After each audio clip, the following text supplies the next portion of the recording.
سلام تعني هذا ناي معدتنا channel تخاتلتي أنا እግዚአብሔር ይመስገን ሰላም አለሁ ኣብዚ ጥዕናው ቻናልና ብጣዕሚ ጠቐምቲ ዝኾኑ ጉዳያት እናልዕልና እንዘራረበሉ ቻናል እዩ ኣብ እንልዕሎም ሓሳባት ዝኾነ ሕቶ ይኹን ኣስተያየት እንድሕር ሃልይኩም ኣብ ኮመንት መጽሓፉ ቦታ ክትጽሕፉለይ ትኽእሉ ኢኹም ሎማዓንቲ ድማ ካብ ብዙሓት ሰባት ዝመጸኒ ሕቶ እየ ክምልሰልኩም ማለት እዩ ብዙሓት ከም ዝሓተቱን መሰረት ኣብ እዋን ጾታዊ ርክብ እዚ ናይ ወዲ ተባዕታይ ናይ ዘርኢ ፈሳሲ ካብ ናይ ጓል ኣንስተይቲ ማህፀን ቶሎ እንተፈፂሱ ወይ ከዓ እንተወፂኡ ጥንሲ ክፍጠር ይኽእል ዶ ዝብል ብተደጋጋሚ ዝጥየቆ ሕቶ እዩ ኣብ ናይ ሎም ቪድዮና ድማ ብሰፊሑ ንሪኦ እዩ ክኸውን ክሳዕ መወዳእታ እዚ ቪድዮ ድማ ተኸታተልዎ ብዙሓት ደቂ ኣንስትዮ ንመጥናስ ደሊኽን ብተደጋጋሚ ርክብ እናፈጸምክን ግን እዚ ናይ ወዲ ተባዕታይ ዘርኢ ብበዝሒ ካብ ማህፀን እዚ ፈሳሲ ዘርኢ ክወፅእ ወይ ክፈስስ ይኽእል እዩ ኣብ ከምዚ ኩነታት ከመይ እዩ ጥንሲ ክፍጠር ይኽእል ዶ ፀገም ከይህልዎ ዶ እናበልኩም ዝጠየቅኩምኒ ኩለኹም ኣብዚ ቪድዮ እዚ ብስፍሓት ንምምርራኽ ክሙክር ድሕሪ ጾታዊ ርክብ ናይ ስፐርም ምፍሳስ ወይ ዘርኢ ወዲ ተባዕታይ ካብ ማህፀን እንድሕር ዝፈስስ ጥንሲ ክፍጠር ይኽእል ዶ እዚ ንምምላስ መጀመርታ ኣብ ናይ ወዲ ተባዕታይ ፈሳሲ ዘርእን ኣብ ናይ ወዲ ተባዕታይ ዘርኢ ፍረን ዘሎ ኣፈላላይ ብደንቢ ምፍላጥ ከድሊ እዩ ብቐሊሉ እዚ ናይ ወዲ ፈሳሲ ዘርኢ ካብ ናይ ወዲ ተባዕታይ ብልዕቲ ዝወፅእ እንትኸውን እዚ ናይ ወዲ ዘርኢ ፍረ ድማ ኣብ ናይ ወዲ ተባዕታይ ዘሎ ፈሳሲ ዘርኢ ዘለዎ ዋህታት እንትኾኑ ኣብ ናይ ደቂ ኣንስትዮ ማህፀን ኣትዮም ድማ ምስ እንቁላሊሕ ብምርኻብ ናይ ምድቓል ሓላፊነት ዝተዋሃቦም እዮም ማለት እዩ ሓደ ወዲ ተባዕታይ ንርክብ ኣብ ዝነቕሓሉ እዋን ናይ ወዲ ዘርኢ ፈሳሲ ምስ ናይ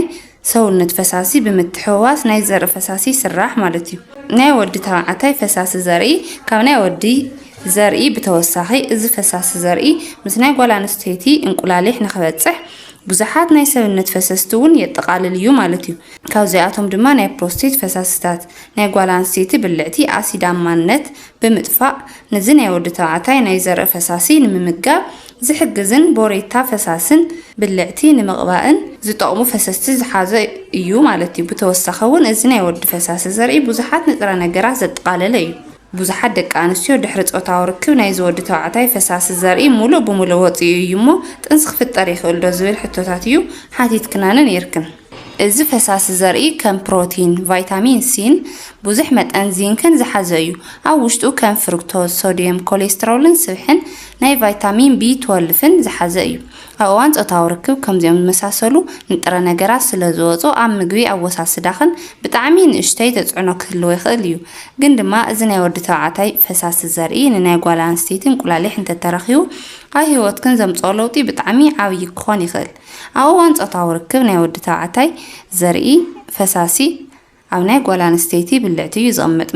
መብዛሕትኡ ግዜ ናብ ናይ ማህፀን ጫፍ እዩ ዝፅጋዕ ማለት እዩ ከከም ቦትኡ ዝውሰን ዝኸውን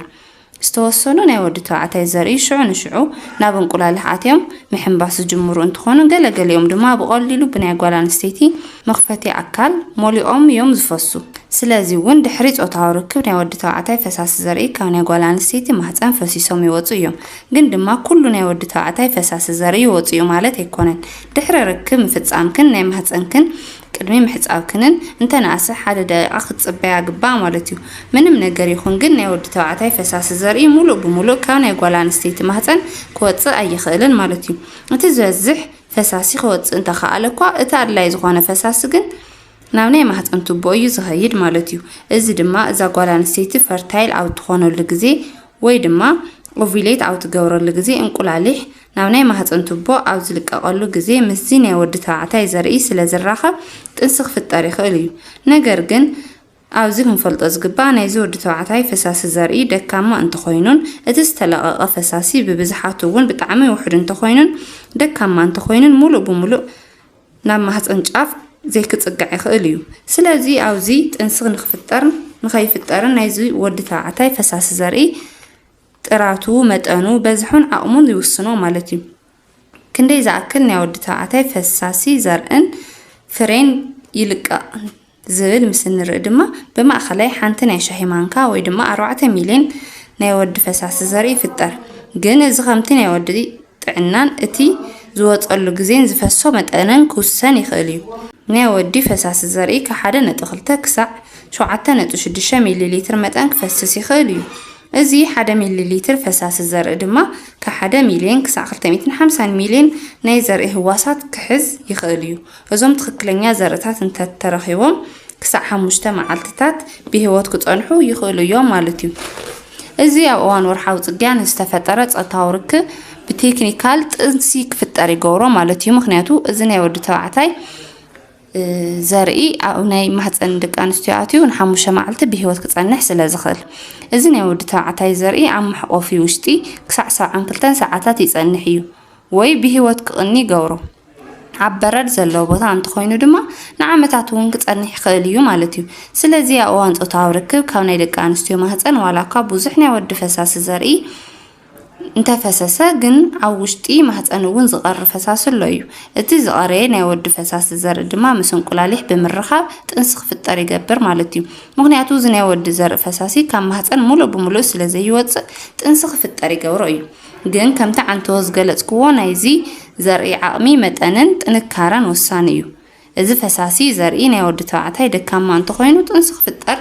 ኣይኽእልን ማለት እዩ። ካልእ ድማ ሓንቲ ጓል ኣንስተይቲ ድሕሪ ርክብ ምፍጻም ማህፀና ከይተሓጸበት እንተጸኒሓ ጥንሲ ናይ ምፍጣር ዕድል ከመይ ይኸውን ዝብል ድማ ርክብ ምስ ፈጸምኩም ዋለ ድሕሪ 1 ሰከንድ ተተሓጺብክን እዚ ናይ ሽንቲ ቱቦ ወይ ከዓ ናብ ማህፀን ዝበጽሐ እንቁላሊሕ ንደገ ክለቆ ኣይኽእልን። ስለዚ ጥንሲ ክፍጠር እንድሕር ትደልያ ቀልጢፍክን ተዘይትሕጸባ ይምከር ማለት እዩ። እዚ ናይ ወዲ ተባዕታይ ዘርኢ ፈሳሲ ጥንካረ ዓቕሚን በዝሕን ወሳኒ ምዃኑ ርኢና ኣለና። ግን ኣብ ማህፀን ጸንሐሉ ግዜ እውን ወሳኒ እዩ ማለት እዩ። ንሎሚ ዝሓዝናዮ ቪድዮ ዝመስል ነይሩ። ቀጻሊ ብኻልእ ጠቃሚ ቪድዮ ክሳብ ንራኸብ ሰላም።